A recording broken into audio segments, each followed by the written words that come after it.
Hello and welcome. You're listening to the Healthy Moving Podcast, the show that empowers you to exercise less, but move more so you will feel better. I am your healthy moving enthusiast, Jen Hoffman from healthymoving.com. Today, I have the next episode for you in our special building block series, where we look at the simple steps, the foundation for making some improvements in our health. And today we're taking a look at this big concept of alignment and healthy moving. Specifically, how do we know what kind of movement we need, and how do we actually integrate it into the fabric of our lives so that we don't have to spend time working out every day or several times a week? It's going to be a great show. Thanks so much for joining me.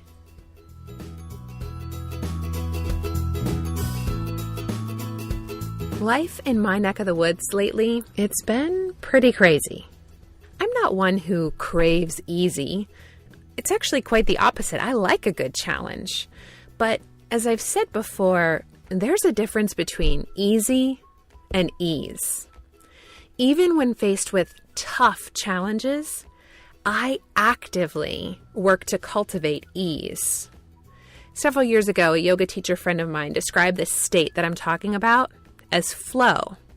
It's this magical place where progress is born of this belief that you have the skills and the competency to meet whatever challenges and demands you face.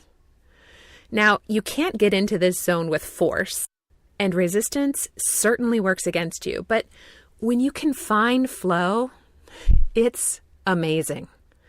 You feel energized and productive and just so wonderful. I'm slowly working on getting there during this challenging season of my own life. But I wanted to share with you something that I learned several years ago, a somewhat surprising practice for helping to cultivate the state of mental flow. See, I learned that I can improve my mental flow when I work on improving my physical flow. By physical flow, I mean the actual flow of three things in the body: blood, lymph, and electricity. Blood flow is obviously needed to feed our cells, and lymphatic flow helps ensure we're effectively getting rid of waste in the body. And then electrical or neurological flow, it ensures that we don't lose touch with parts of our body. When we feel less than stellar or when there's a problem with our health, it's likely that there's something hindering the flow of those three substances in the body. So it's important for our physical health to improve our body's flow, but I've also found that it mysteriously helps to promote that more intangible mental flow. Thankfully, though, there's a very tangible tool for improving your physical flow. That is alignment. Optimal alignment is the position of your bones that allows your skeletal muscle to be at this exact perfect length for maximizing flow. Your muscles play a critical role in the flow of blood, lymph, and electricity in your body.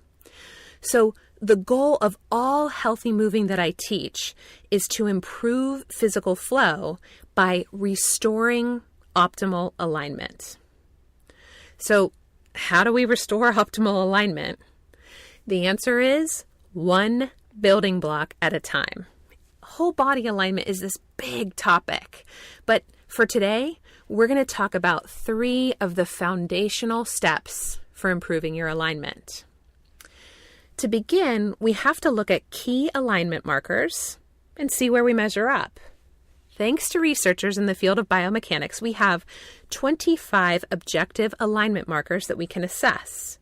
Now, this is a short podcast, so we're not going to go through all 25. We're just going to focus on a few in the lower body for today.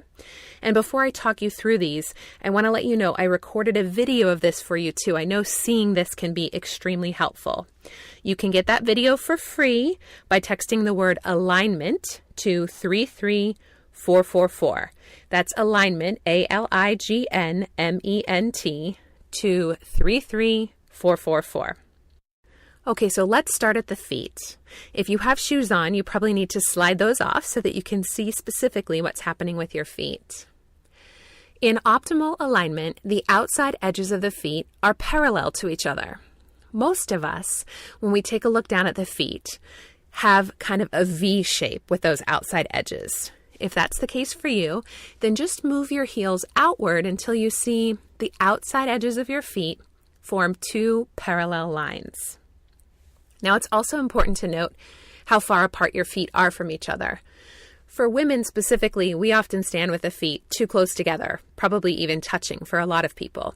You want your feet to be pelvis width apart. So if you locate your ASIS, or your anterior superior iliac spines, those two bony prominences on the front of your pelvis, line your ankles, the center of your ankles, up directly underneath your ASIS on each side. The next thing we're going to look at is we want the legs to be vertical. For most people, that means you're going to have to back your pelvis up. If your pelvis is thrusted forward, your legs are kind of at this angled line forward.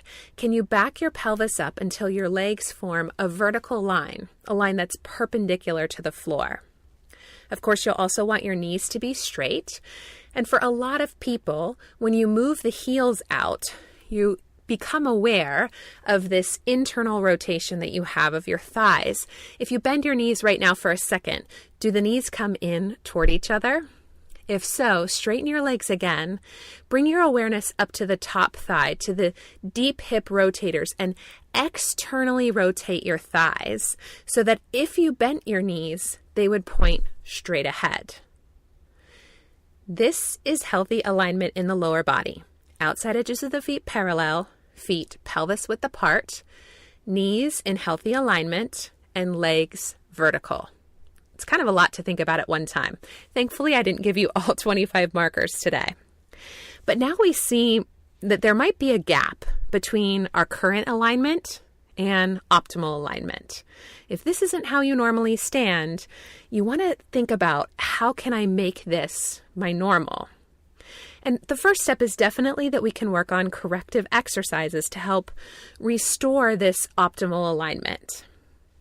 And the good news is, many of the corrective exercises can be done throughout your day as you live your life, as you work and play with your kids and cook dinner.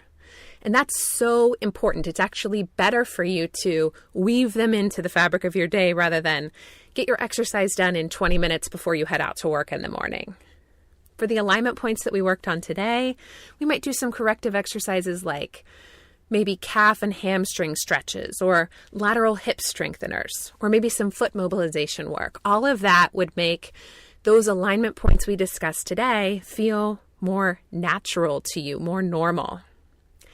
But there's this second critical thing that we have to think about. We have to look at how our current movement habits, and not just how we're moving, but how we position our body when we're not moving, contribute to our current alignment. See, we can do a calf stretch 5 times a day, but if we spend the rest of our day in a shoe with an elevated heel, all of that calf stretching is for naught. And this is where a lot of exercise and movement programs fail us. They fail to take the big picture into account. If we want to restore alignment and in turn improve our physical flow, and then that means we improve our both physical and mental well-being, we have to look at that big picture in connection with this corrective exercise work that we do. And that's what I'm all about. That's what this whole healthy moving idea that I teach is all about.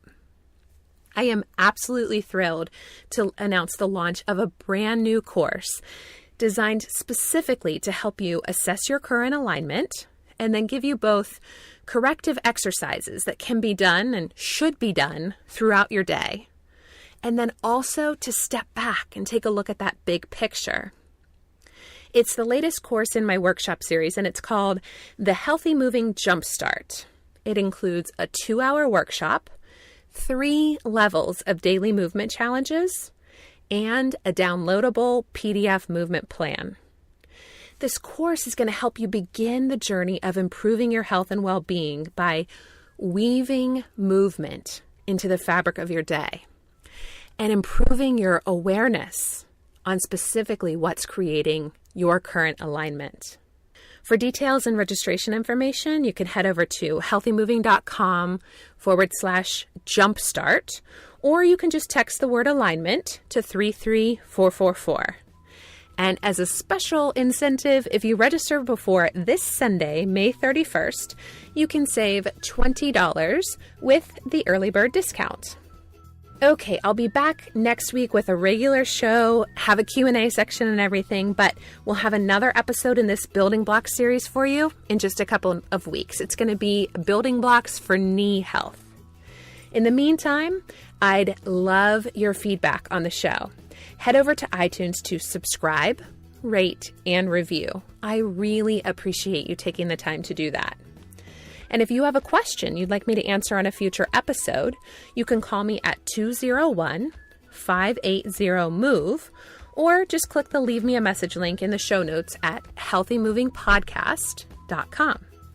As a way of saying thanks, if I use your question on a future episode, I'll send you a little something in the mail to say thanks.